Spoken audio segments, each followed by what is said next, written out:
All right. There we go, Tut. That work. Does that work for you? You have to bend down a little bit, but you're used to bending down. Yeah, that's it. I'm good. All right. Cool. Here we go. We ready, Brandon? Bunch of fucking... me? Yeah. No, that's me. I'm away. That wasn't me. We good? Ready?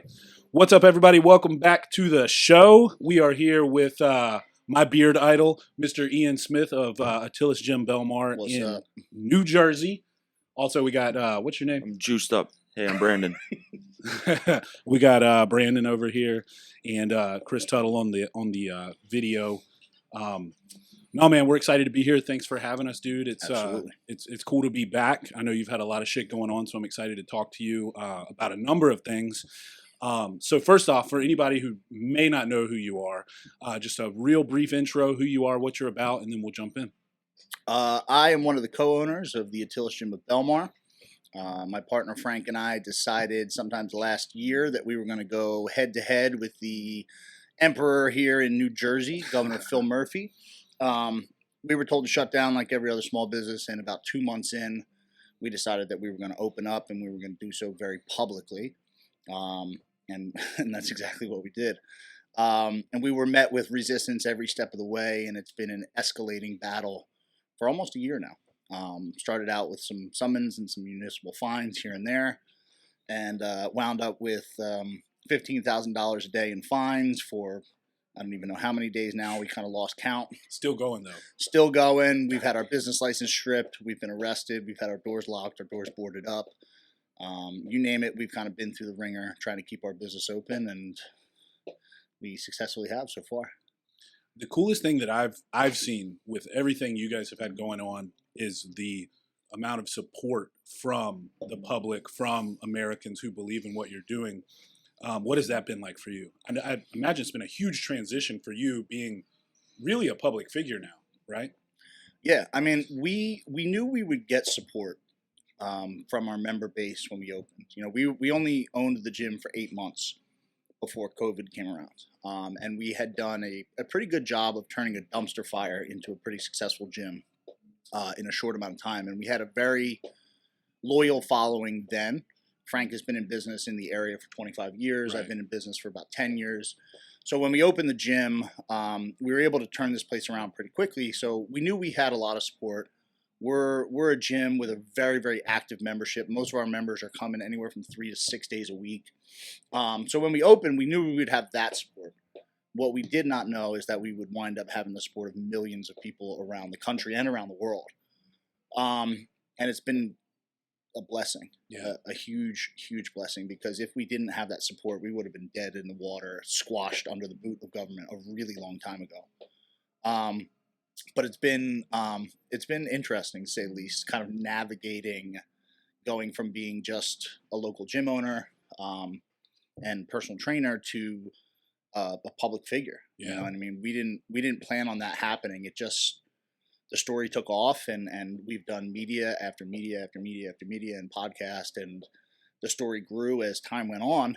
And we had to learn how to navigate being in the public eye, both with the support, but also with the criticism too. Yeah, you guys are like, you're like a voice. You're the voice for the people that are, I don't want to say too scared, but don't want to speak out or kind of break the norm, and they see you, and it's motivating, and you're speaking for so many people that are shut down. They can't go out and do it. I mean, you're a gym owner as well, so you can really speak from that. I mean, that was when I came down a few months ago, it was right after we had opened back up, because, you know, we shut down, and seeing what you were doing, you know, kind of changed our mindset. And we actually studied like kind of how you do with the check-in, the temp, and being super strict on making sure the procedures are done. But I kept looking, I was like, God, that's fucking awesome.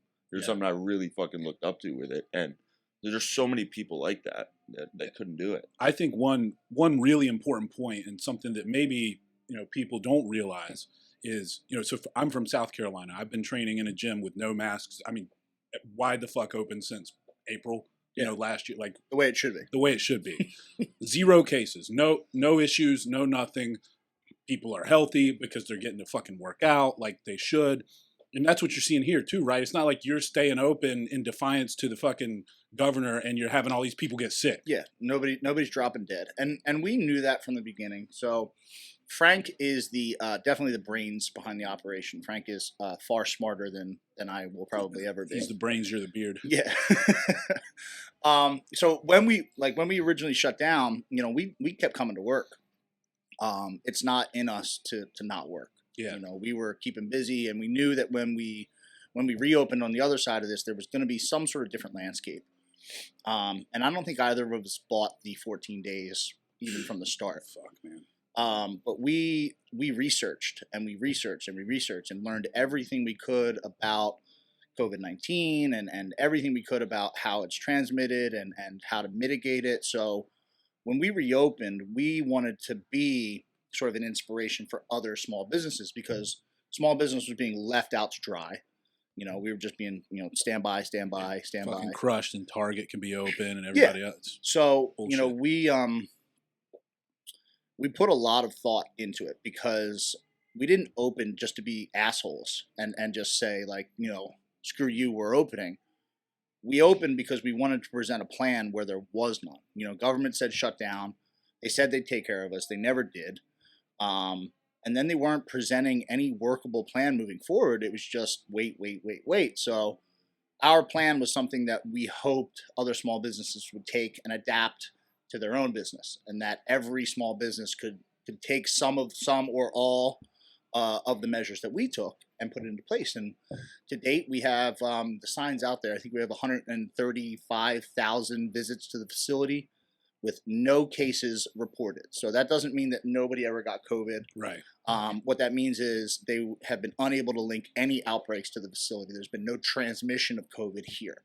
And I think that's a pretty successful thing, you know, and it just goes to credit that they've been bullshitting all along. You know, they've said small business is the problem, but in reality, you have places like Amazon back in October reported having over 20,000 cases, and nobody says a peep. But you better believe that if Phil Murphy could link even one case to here, he would. But the science that quote that they've been using is nonsense, because when you allow people to be healthy, when you don't lock them down, when you take real sensible measures, not just slapping a mask on and pretending like you're saving the world.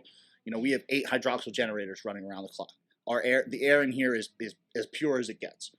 We took real, honest, and workable safety measures, and they've proven to be effective. And they can't stand that, because they don't want that. They want the fear, they want the control, they want the mask. They want didn't say here's like here's the manual for best practices of how to. They just said shut down. And a lot of that shit is the stuff that you guys did. You guys were at the top for that, the jump, and now they're starting to implement it because they're seeing it can work. But literally, when they first started, it was like, just go sit at home for 2 weeks and we'll let you know. Yeah. And it turned into a fucking month. And then it turned into 2, 3, 4. And then even when they reopened places, like the safety measures that they put in place are laughable. They harp on this mask thing, and it's like, dude, the airport. I've been flying a lot. I see people with 2, 3 masks on, with the face shield, the triple 360 protection, and it's crazy, because I forget where I heard it, but somebody said it, and it just rung true with me. It's like, a mask has become the quickest and laziest way to pretend like you care about other people. Yeah. You know what I mean? You It's slap a virtue signal. It is. It's the 2020, 2021 virtue signal. It's the highest prestige of virtue signaling. That's why you see jackasses driving their car by themselves wearing masks.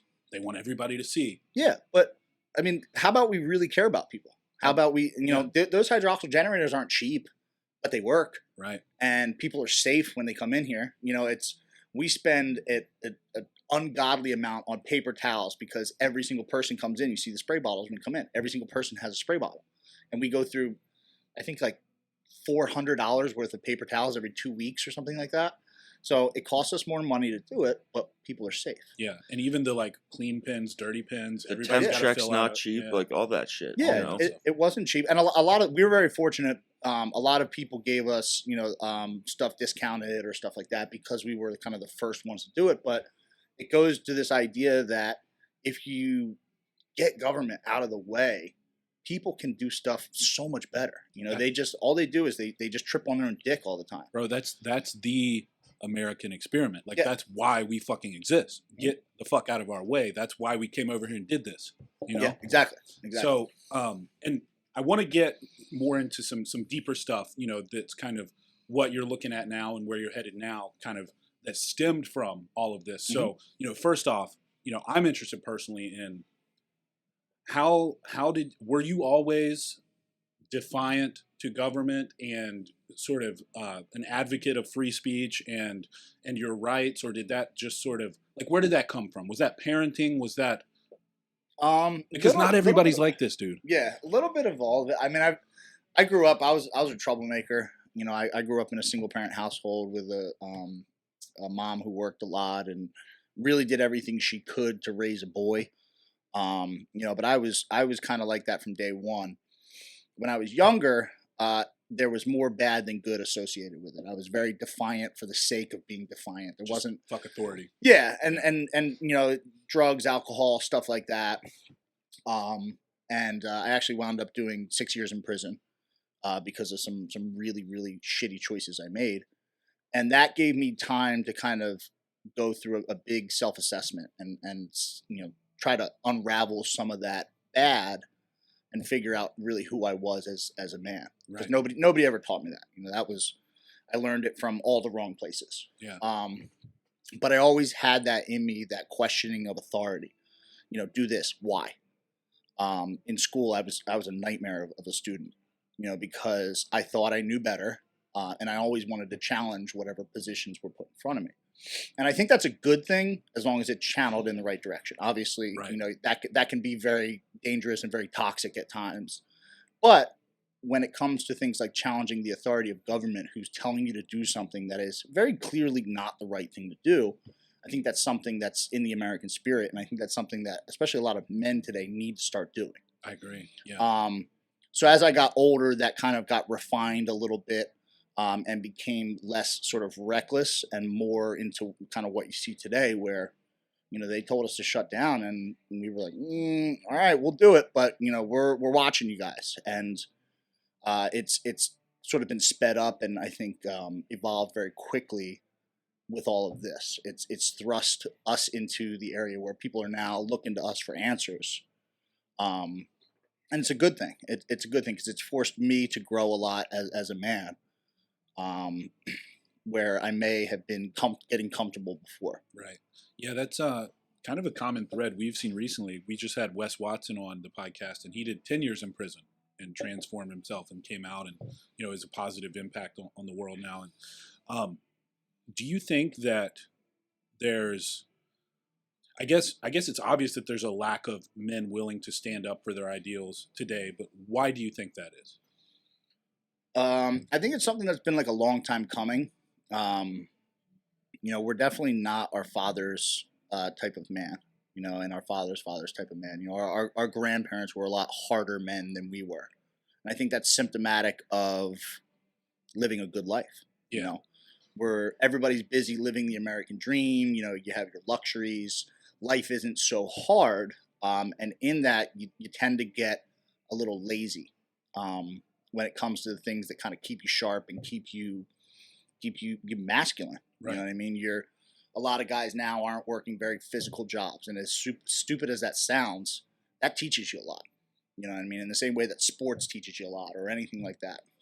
A lot of guys are working, not only not working physical jobs, but the environment in which they spend a lot of their time is like hyper feminine, where they're being judged by what they say, with this sort of woke culture all the time. You know, I got a lot of friends who they agree with everything that I say, you know, behind closed doors, but you know, they go into work and they're not allowed to voice their opinions, or that they risk losing their jobs. And they're in this weird position where, you know, they're bound to a paycheck because it's not easy to just say, oh, you know, screw the salary, I'll start something new. So I think a lot of men are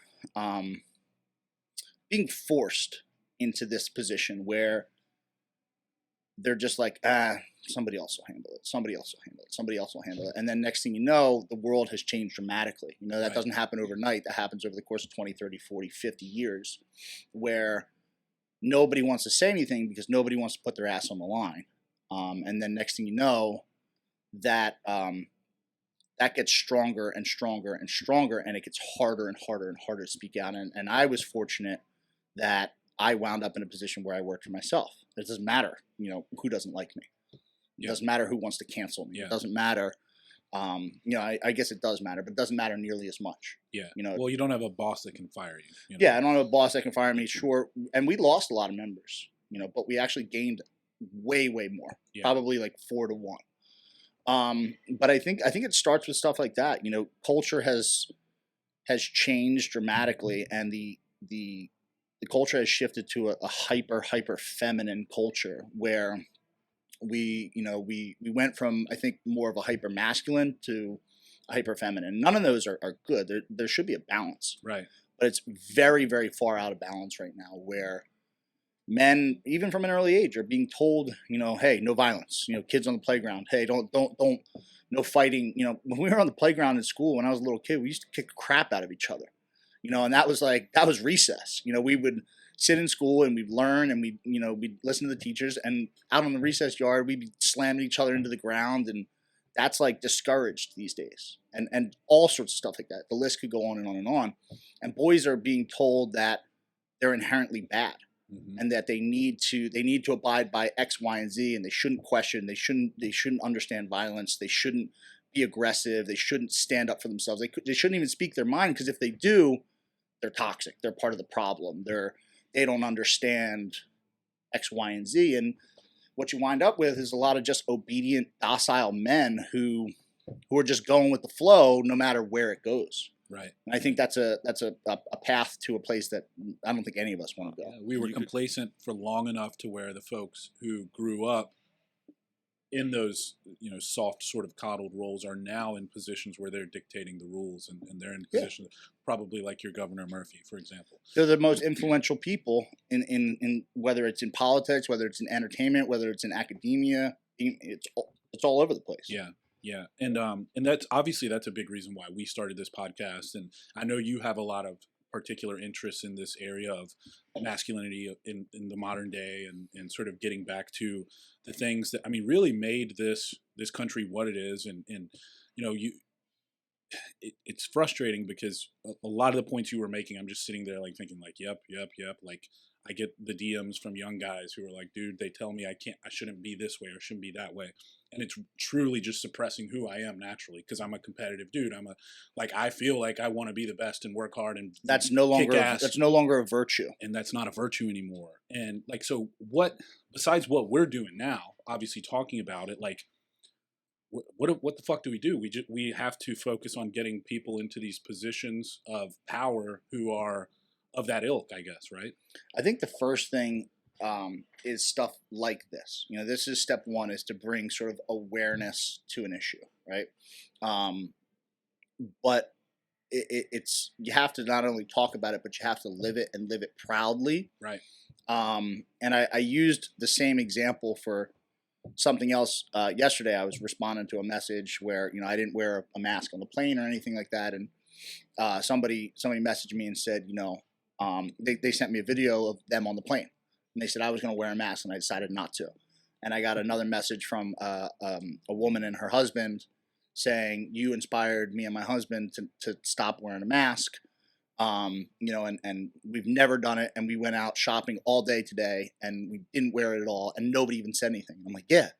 So what needs to happen is men need to start being men again, and stop worrying what anybody says about them. And what that does is, one person sees you, a young man who's kind of knows something's wrong, but isn't really kind of understanding it, is say looking at you or looking at me and saying, this guy's got the right idea. I'm gonna put my toes in the water. You know what I mean? And he does it, and then somebody else sees him, and somebody else sees him, and that's how small little actions down the line, if you follow them, create big changes. But it's about being genuine too. It's not, you don't need to overcompensate, to sum up some bravado that you don't really have. You just be who you are. If you're a guy and you want to do the things that make you feel most like a man. As long as you're not harming anybody, you should do it and do it proudly. And I think that's step one. There's much more to it, and from that, something I was actually talking to Ryan Mishler about is getting men together, because that's been something that's been like canceled. That's huge, man. Once upon a time, there were social clubs. You know, men would go on the weekends, or men would go after work, cigar bars, whatever it is, even just drinking clubs. Men would congregate, old men, young men, you know, men of high economic status, low economic status, doesn't matter if you were white, black, whatever. Men were coming together and they were congregating, they were talking, and they talked about everything. They talked about life, religion, family, politics, money, business, whatever it is. But it was an opportunity for men to come together and to exchange ideas and to evolve and to grow. And somewhere along the line, that became sexist because we weren't including the women. And it's like, the women don't have a place at that table, just like we don't have a place at girls' night. Right. You know, it's not a bad thing to be, and this is something that an idea I adopted from Jack Donovan, which would be another awesome I love his guest on the show. It's not a bad thing to be exclusive.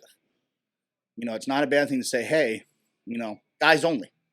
We're gonna do this every week, and I'm gonna meet with local guys, and we're gonna talk about important things on how to get better, or we're just gonna go have some fun. You know, we're gonna go shoot and hunt or whatever. Yeah. More and more and more of that, and you're gonna see a return of masculinity, because I think a lot of guys these days are feeling very isolated. What happens, right? You go to high school, you got your circle of boys, and next thing you know, over the next 4 years, over the next 10 years, you talk to less and less and less and less of those. And then you have kids or whatever, and next thing you know, the only people you spend time with is at work, and at home with your family.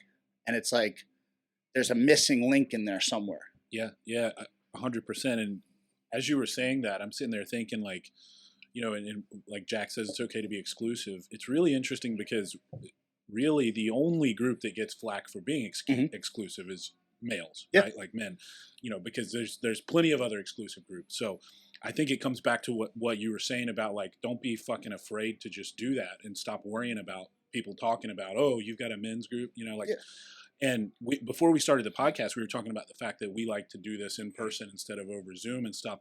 And honestly, man, that's a part of it, is like getting together with people like you in person to talk. And like, that's been great for us as men, to meet with other men and talk about this shit in person and congregate. Right. Yeah, it's like every Sean said, you're not an island, and people are discovering that.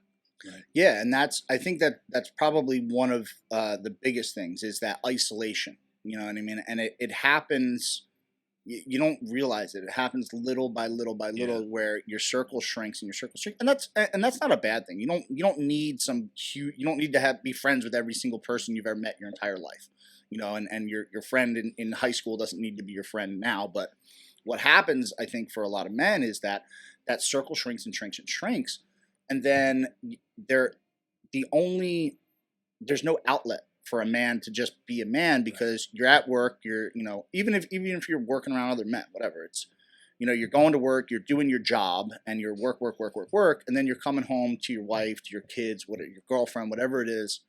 And that's not feeding your masculinity. That's not helping your masculinity evolve and grow and be better. That's not a bad thing, but you're missing something that makes you who you are. You know, men we're pack animals. We're tribal. You know, it doesn't matter that it's 2021. You know, we're still hardwired the exact same way that we were hardwired 2,000 years ago. Yeah. And 2,000 years ago, the way shit started is men came together and they said, all right, we're going to survive. And this is your role. This is your role. This is your role.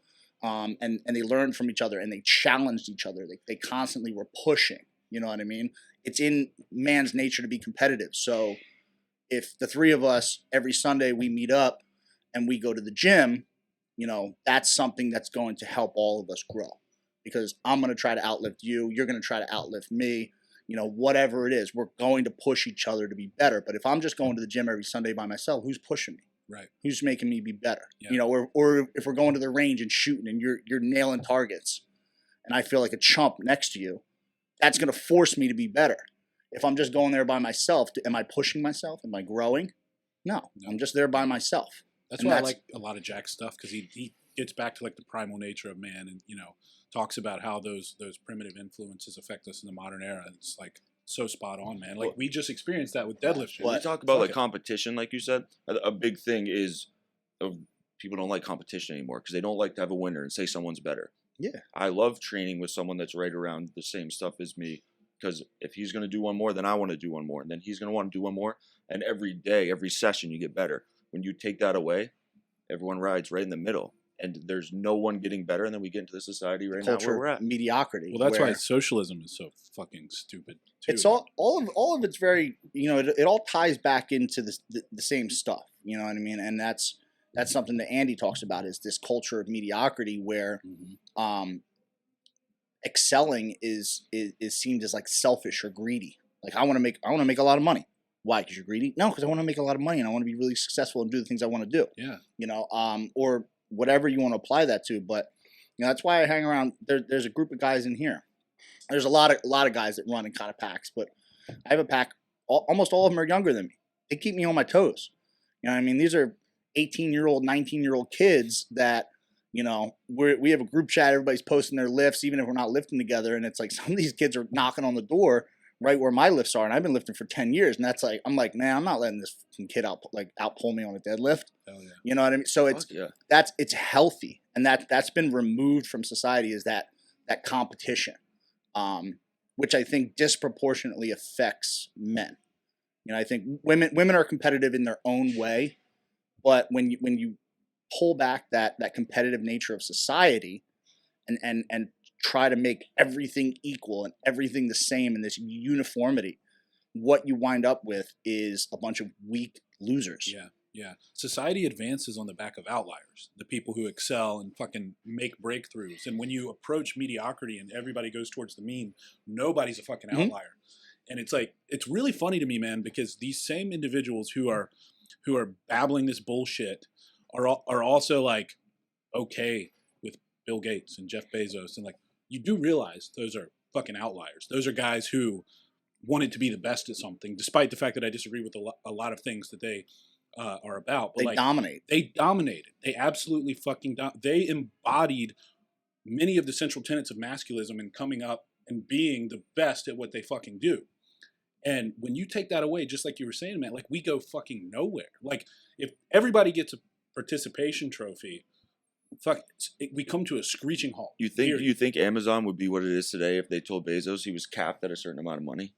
No, we would still be fucking in the same spot it was 10 years ago. There'd probably be a lot more thriving small businesses too. But. Yeah, but you know what I'm saying? Like that wouldn't have grown to where it is if they were like, you can only make $100,000 a year. But I think that's kind of the trick that they've pulled is you have this class of people now who are telling everybody that everything must be equal, but they're so far ahead of everybody else. Yeah, they're standing. It's like they're wait standing up here. Yeah, wait be equal. Yeah, wait a second. Like you're telling me, that I shouldn't be competitive, but you're the best at what you do. Right. And you've done that by being hyper competitive. You've done that by going out every day and excelling above other people.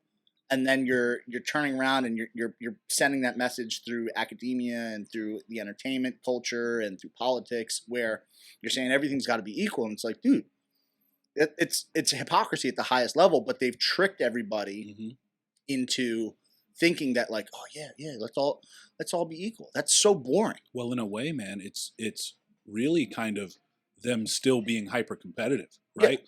Because they're at the fucking top, and they're like, you know, what would be cool if I convinced everybody else that they need to all just be the same. It's a good trick. Down there. Yeah, it's a very good trick, and they've gotten away with it for a while now. And I think now you're starting to see a little bit of a revival of that competitive nature.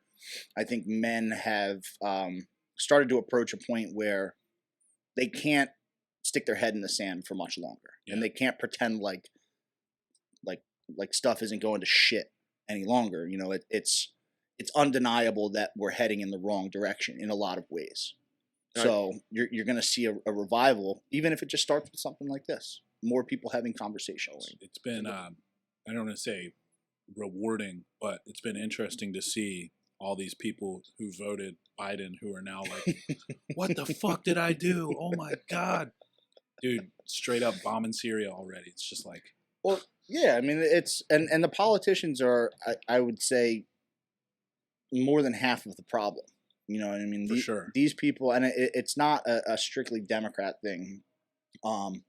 You have these people, and that's the class of people who have been feeding lies and feeding divisive ideas among people who really don't have that much to argue about. You know, we have these hot button issues that they just turn the volume up on them. Dude, it's so true. I think back to like the 90s, you know, like fucking, I like white, black, Mexican, Chinese, whatever friends, just like none of this shit was even at like all the, you know, the race bullshit that the politicians are driving divisiveness now. It's like, I think back and I'm like, man, we didn't even fucking know about any of that. Like everybody was just happy, you know? Yeah. And it's like what you said about, it's more so, it's not like right versus left, or it's like classism. Like you said, it's like the motherfuckers at the top, right in fucking rhinos, people on the left. There's people on both sides, but like then there's us, and it's like I picture like the fucking like the alligator pit, you know, or whatever, and then they throw the piece of chicken and everybody's fighting. It's like they throw a divisive idea out, and everybody's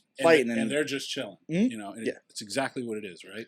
Well, it's perfect example inside the gym, right? We have about 800 people a day come through here. Doesn't matter who you are. You know, we have people from different sports. We have powerlifters, bodybuilders, strongmen. We have athletes. We have people of all different ages. You know, our oldest member is like 85 years old. Our youngest member, you know, little dude comes in with his dad. He's like 10 years old. That's awesome. Yeah, it is. And we have every race, color, creed, religion in here. And when people walk in, nobody gives a fuck. Exactly. Nobody cares. When I'm standing at the front desk and somebody walks in, the first thought is not who this person is, what, you know, how much they make, what their political ideologies are, what color their skin is. I don't give a shit. Are you here to work? Cool. Come on in. And you see that here. You see nobody cares. Nobody cares about anything other than getting their workout in, laughing, smiling, having a good time, being healthy. But we get this criticism, right? The keyboard warriors of the world who like to point at me and point at Frank and say, oh, that's a Trump gym. Oh, that's that guy Ian's a, you know, white supremacist. And it's like, man, you're just trying to divide people because you don't agree with what I'm doing, and you're afraid of what we have here, because what we have here is something that's unifying. The most dangerous thing, dude. Yeah, and so they'll throw that out there, and it's these journalists a lot of the times, these like hack left-wing journalists who are being told what to write. And they're talking about like racism. And it's like, this gym has nothing to do with race. Nobody cares what color your skin is here. Nobody cares. We got people of all different colors here. And it's one thing. Are you here to work, and are you here to get better? Yeah. But they don't like that. Right. They don't like people getting along. Because if everybody starts to get along, they're going to lose what they have real fast. Why do you think? Because I often think about this. Like, I understand that they are doing that, and that's what's happening. But why? Why on the level of the individual journalist? Like, why are they trying? Like, what's their problem with it? I don't understand. Like, what is it? Because so much of the media they come from, like, you know, your CNNs and the big stations is like becoming legacy media, and it's like their last dying leg to stay alive. Like, why are they doing this shit, man? It's a good question. You know, I spoke at CPAC this last weekend, right? So I was looking for some of the videos. No big deal. Yeah. It's fucking awesome, dude. Yeah, it was. I mean, it's an honor that they chose Atilis Gym to represent the plight of small businesses, and that they wanted us to come down and speak. Absolutely. You know, but I was looking for some media from it, because I was up on stage. I didn't really hear myself. I'm kind of in the zone. I wanted to look at some of the stuff, and of course the hate articles come up.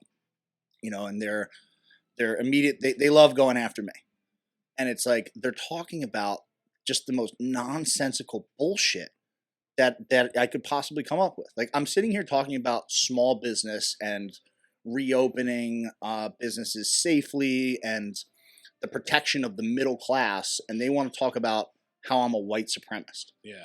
And it's like, these people have never met me. They don't know anything about me other than they don't know anything.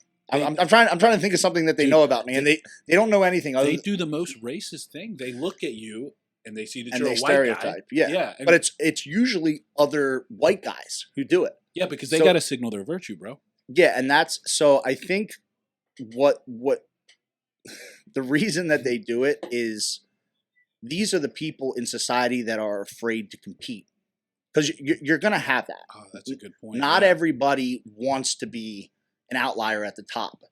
A lot of these people, and that's where this power comes from with mediocrity. A lot of people want to be mediocre. They do. And they're going to do everything they can to help that agenda get pushed forward.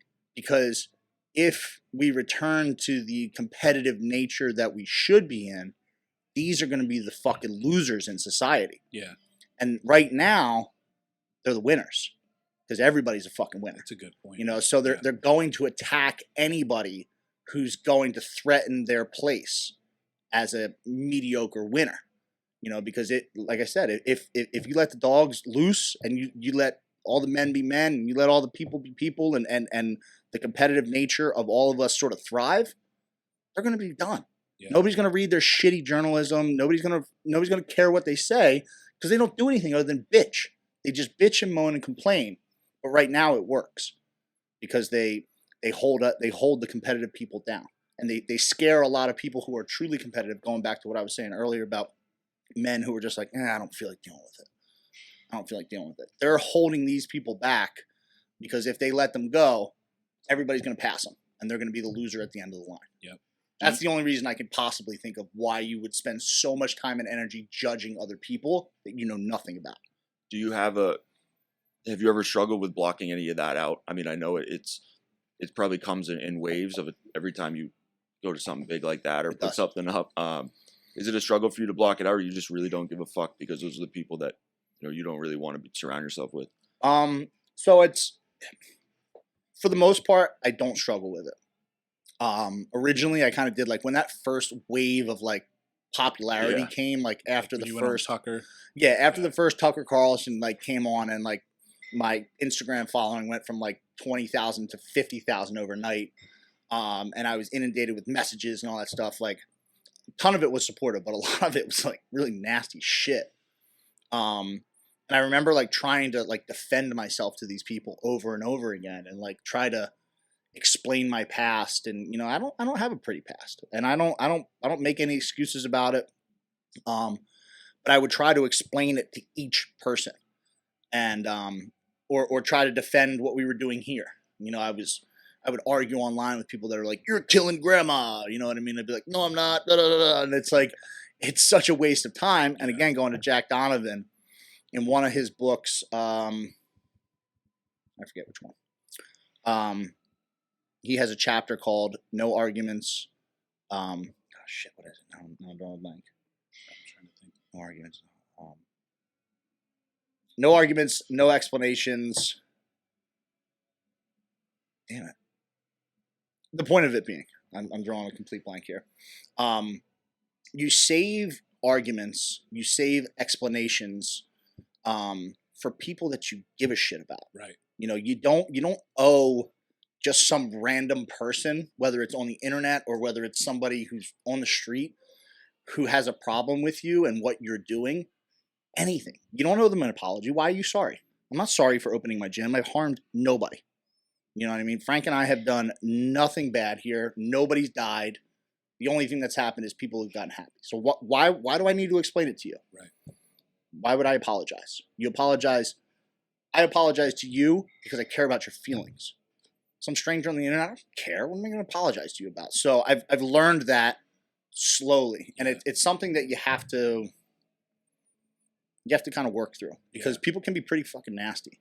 And you realize too, any response you give them, like if you take any time to do, they've won. That's all they want. That's all they fucking want. And that's, Jack talks about it in detail in that chapter, where your time's limited and your time is very, very valuable. And you just gave them something. And you just gave them 5 minutes. Yep. And then when they reply again, and you reply, next thing you know, you've given them an hour of your 24 hours in every day, and that time could be used in such a better way. Yep.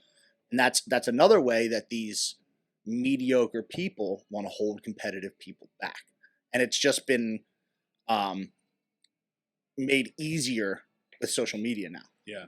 And if as you a listen to competitive that, person, like it's tough, right? It Because is, you want it to is. fucking be like, no, but like you just gotta reason through. Like I've literally had to say, using the example of you, like next thing you know, you put an hour into this. I'm like, what's an hour of my time worth? Do I really want to give this bitch however many dollars? No, I don't want to do that. So just block, move on, whatever. Yeah, my block finger is real strong, dude. Like, I've gotten pretty loose with it too. Yeah, like it's like even if I see something I like even remotely don't like, block. It's like why not? Let them make another. And what's funny is these people will make They'll another. come back. They'll make another profile. Yep. Block. Yep. So you take 5 minutes to do that. I'm gonna take 12 seconds. Yeah, and it's amazing because as long as you just quick block, you're winning. Like, why do they care that much? Because they have nothing going on, man. Like, And that's how they ultimately hold what you it back. is. Yeah. If you feed into it, that's how they win.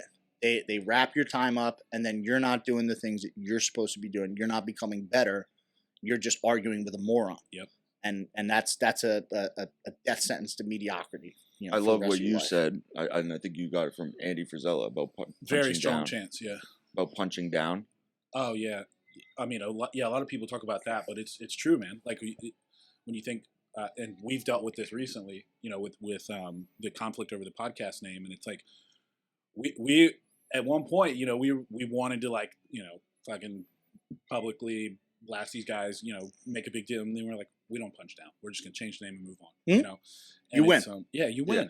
You win like that. No matter what, you could name it anything at that point. You're never gonna see someone like Andy or anyone at the top, right, come down and punch someone, or come at me, or waste their time on exactly someone below. Yeah. So when those people are just literally trying to get a rise out of you, it's like, well, they're coming at you because you're in a better situation, and they're essentially jealous of what you have and what you're doing.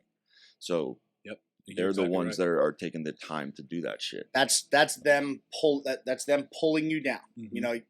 Somebody sees you doing better, they're gonna come after you and try to just pull you back down. You don't get anybody from the top coming from above you coming down.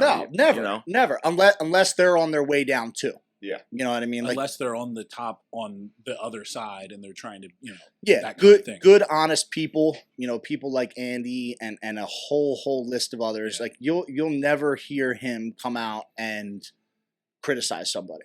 Every once in a while, he may defend himself if it's just over the top. Yeah, but he doesn't even waste his time with it. Right. And there's a woman, I forget her name. She's on Instagram. Total nut job. Somehow I got lumped in with the company of Andy and Sean and a couple other people that this woman just hates. And I started getting like tagged in stories and stuff, and she badmouths Andy and Sean and all that stuff. But you can tell that they've already got her blocked because the tag doesn't show up for them.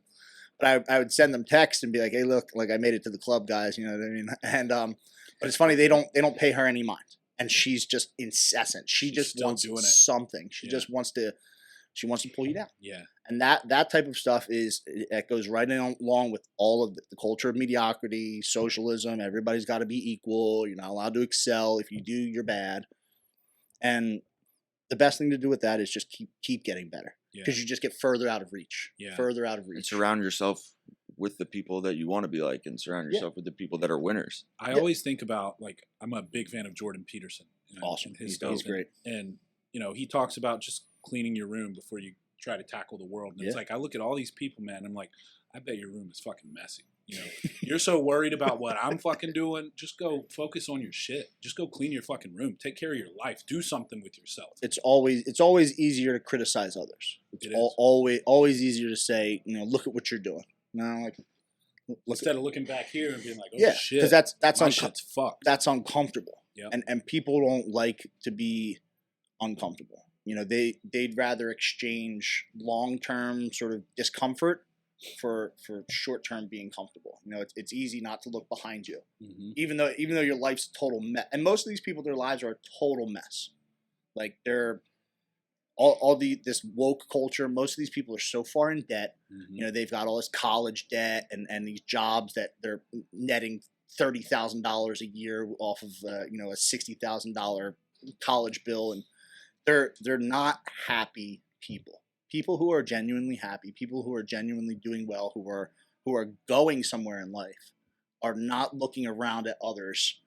You know, like that's a perfect example when you know, if you watch track, you know, the guy at the front of the pack, he's not looking to see who's to the left of him, who's to the right of him. He's looking at the finish line. Yep. You know, it's the guys in the back who are looking at everybody else. Yeah. And that's just symptomatic of that woke, you know, mediocrity, you know, for everybody's equal culture today. Yeah, man. That's what Sean said too. Like, you know, 20 times when we were out there, he's like, first thing, get your house in order. Get your Can't house in do order. shit unless your house is in order. Then you can start worrying about helping other people.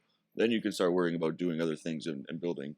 But if your house is in order, you're never going to be able to do anything Yeah, else. man. Like you, whenever I see like people troll, we all fucking get it, right? Like I'm just automatically like, you're not a happy person, dude. Like That's it. That's the fundamentals of it right there. You're not happy with your life if you're over here on my stuff, calling me a roided out meathead and blah blah blah. Well, that's blah, like, have you ever sat down at night and been like, I'm going to go shit on some people's Yeah, page? never, You know? dude. You know what I'm saying? Never. I've Why never would you do that? woken up and been like, who can I talk shit to right now? That's what I'm Like, saying. I got to start my day with, you know, some negativity and some Dude, toxic To stuff. really get it you know going what I on, mean? a cup of coffee and some negativity. If I didn't hate fuck? what they represent so much, I would almost feel bad for them. But I don't. Yeah. Fuck you. But as far, I want to move on real, because I know you got a hard stop. But you know, we've talked about events leading up to this. We've talked about what's going on now. Like, what's the future look like? What kind of plans do you have for continuing what you've started? I mean, ultimately, we are going to get to a point. I mean, knock on wood, where like all this COVID shit isn't Will what go you're away. dealing with anymore, right? So like, what's the future look like? You've obviously changed in a big way Yeah. through all of this. Well, you know, first and foremost, the job here has to be done. You know, Frank and I set out not only to preserve our business, but you know, part of the reason that we've had so much trouble here is A, we were the most vocal, but B, we aimed a little bit higher than everybody else, and that's not to criticize anybody who's won lawsuits or anything like that, but a lot of people just the scope of their lawsuits was a little more specific. You know, and they were just fighting to be open. You know what I mean? Like, I forget the guy's name, the gym owner who sued Cuomo and won. Yeah, I know what you're talking about. He actually now he's going for a much bigger lawsuit. I saw, but his original lawsuit was just to stay open, and he won that, right? But that doesn't change the future. Right. What we wanted to do, and like I said, I think he's doing it now, is to sue the governors for their ability to even do any of this stuff. So we're going to finish that. That's priority number one above everything. If anybody wants to get involved in helping you guys in that effort, is there anywhere they can go, or is there anything set up for people to, I guess, just continue to donate? Yeah, just stay tuned to the story. Yeah. Really. Okay. You know, donations obviously are always helpful, but our biggest weapon has been the exposure. Yeah. You know, people just sharing every post and getting the story out there. Our support has just grown and grown and grown and grown and grown. That's been the biggest thing. So you guys keep doing that shit. Yeah. So beyond that, you know, I want to open more gyms. You know, that we set out to open this one and make it a kick-ass gym, and we did it pretty quickly. And there's a lot of work. You know, we have to become a normal business again. You know, this has been like an all. You know, when Frank and I opened, we put our life savings into this place, and we worked almost every hour of every day up until COVID. And you know, we had some volunteers and some family helping us, but we never had like full staff or anything like that. So to get this business operating like a real business, you know what I mean? We're just, when COVID came around, it was kind of all hands on deck. We had volunteers, and then here we are a year later still fighting that fight. But once that's done, you know, I want to get more involved in changing culture in a positive way. You know, I've had some talks with Ryan Mishler. I've had plenty of talks with Andy and a bunch of other guys who are making a positive change. And I really want to start to develop that more. I think one of the biggest reasons we're facing all these problems is because as a society, we've grown weak as men. and it's men's job to shape society and protect society. Not that women don't have a place in that, but men have taken a big step back, Right. and we've let the wrong people influence our culture and our society.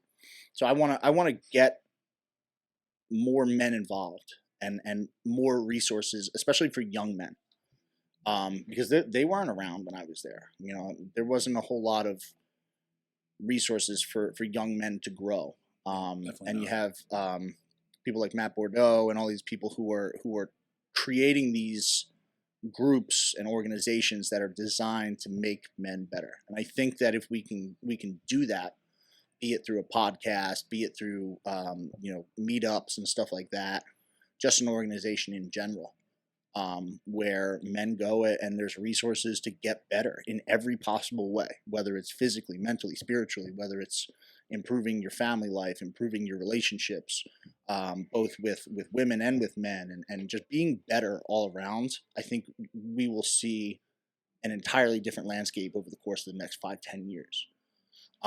So that's the plan. What that looks like is still pretty vague. Yeah. I have a good idea, but I think it involves, like we were talking about, I think it involved getting men together. Just, yeah. Ryan and that's I had huge. talked about starting with some meetups. That'd be awesome. Yeah, like just picking certain places. Like Ryan said, Sean would be a good place to start, or here would be a good place to start. Say, hey, next month we're doing a meetup out in Utah. Here's what we're going to do. We're going to start the day X, Y, and Z. We're going to do this. We're going to do this. We're going to do this. We're going to end the day with some beers.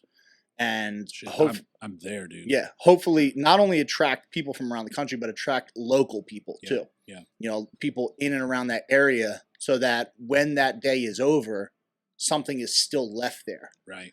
And that's the start of something in that area. And then go somewhere else and do it, and go somewhere else and do it, and go somewhere else, and have this loose network of groups of men who want to come together and want to get better. Because you can only do it so much over the internet. It's got to be we were talking about it earlier, Yep. with so why you travel, why you came to New Jersey to do a podcast instead of just doing a Zoom meeting. Because if you can get guys face to face and you can get them talking, honest discussions, you're going to have some awesome growth. And from that growth, I think the potential is really unlimited. I agree, man, so much. And as a guy who has a daughter, it's like, I think about it from the perspective of we got to whip these motherfuckers into shape for when my baby girl is looking for a man, because I don't like what I'm seeing right now. And so, like, I think about it that way too, guys. Like, if you got a daughter, if you're raising, a strong woman, like, the men have taken a step back. We got to get them where the fuck they need to be for that purpose too, right? Like, so I love that. And one question I did want to ask you, because whether you like it or not, man, you've sort of stepped into the role of being seen as a thought leader in this space. Would you ever consider a public office one day? Yeah, it actually started out as a joke. Or not like a joke, but like when we first reopened, there was like the supporters in the parking lot, and people were like, Ian and Frank for governor and this and that. And those cries got more and more real, to where like they weren't just saying it. Like, people have really said, like, you should run for governor, you should run for governor. I don't know if personally I would ever run. Right. I don't like to be constricted. And I feel like if you're in public office, you sort of have to be a little more polished than I am. Maybe not. I don't know. Maybe I'm wrong. Well, maybe that's part of the problem. Yeah, and you could certainly be right with that. Maybe maybe it's less phony smiles and more kind of genuine people. Real shit, yeah, like less politicians and more people. So yeah, you definitely have a good point there. I feel like personally my influence and my ability would be better used to help others get there. Yeah. Other good men, other good women, other good people, and sort of just stay outside of the actual office. But I don't know, maybe, you know what I mean? It's, it's certainly something I thought about. But yeah, it would be interesting to say the least, but I think you can be influential politically without being elected. And I think there are certain people who would probably be better for the job, but don't have somebody behind them pushing them there. Because the problem with a lot of regular people who run for office is they get lost in the crowd. They're just, they're a person with good ideas, good values, good morals, but they don't have that star power, or they don't have the money to get their name out there, because the people with the money are the people who are chosen by the establishment. It's hard as, just some guy who wants to make a difference to mount a campaign against somebody that the GOP has selected as their candidate. Right. So, maybe, and this is actually an idea that Andy had talked about, where, we could sort of form wouldn't be a political party, it would be a political organization that backs just good candidates. Yeah. And helps good candidates, no matter who they are, whether Republican, Democrat, Independent, Libertarian, whatever, good people. And then we give them the tools, just like the GOP and the Democrats give their selected people the tools. But then that would be a way to get really good people into office, and make a big change on a wide scale. I love it, man. I mean, perfect example of that. It's like you saw, as far as Democrats, you saw Tulsi Gabbard get absolutely just stonewalled by the DNC. And you saw Ron Paul do it. It's good candidates all the time. They get smashed and get pushed out of the way because they don't have the backing of the establishment. And that's I think one of the biggest issues we have in the political spectrum, in the political world today, is it's all controlled by money that none of us can even match. Yeah. At least independently. But if we were to come together as sort of a bigger group, like a third party organization that can fundraise, that has a voice, that does have that energy, you could get real people in there, real people who actually want to serve the public and not just serve their own selfish interests. Yeah, well, I think seeing Donald Trump get there opened a lot of our eyes to the possibilities of getting people in there who maybe the establishment doesn't want to see in there, right? So. Yeah, I mean, look at the change he made. Loved or hated, he pulled back the curtain on a lot of this BS. He certainly did. Last question I like to ask. I know you got a hard stop. I ask every guest. If you could give one piece of advice to young men today, ages 18 to 22, or yourself, if you could go back and give yourself a piece of advice, what would it be? Humble yourself. Because at 18 to 22, I was one of the most cocky people. I was an asshole. I thought I knew it all. I thought I had all the answers. And that put me in some really bad positions, and it caused me to take some really, really, really bad choices, and it caused a lot of damage. How do you humble yourself? How? Like what should they do? Understand that you're young and that you have a lot to learn. Yeah. And that's not a bad thing. You always have a lot to learn. Always. No matter who you are, or how old you are, or what you've been through. Yeah. But at 18 years old, I thought I was invincible. And I thought I had it all figured out. And I didn't know a damn thing. And I think that's very you see a lot of that these days. You see a lot of it. You see guys who are in that age group think that they know it all, and it's like, dude, you don't know a fucking thing, man. Yeah. And if you just take a step back for a second and talk less and listen more, you'll get a lot further, a lot quicker, with a lot less turbulence on the way. I love it, man. Thank you, brother. Yeah, I appreciate absolutely. It. Thanks for your time, Ian. Absolutely. Pleasure as always, Thank my you man. guys for coming. Yeah, we'll be watching what you're doing. I know there's going to be big things, and I'm excited. And any way we can help and get involved, we definitely want to do so. Cool. Appreciate it, brother. Appreciate it, bro. Absolutely. Thank you, man. Boom. Oh, good shit.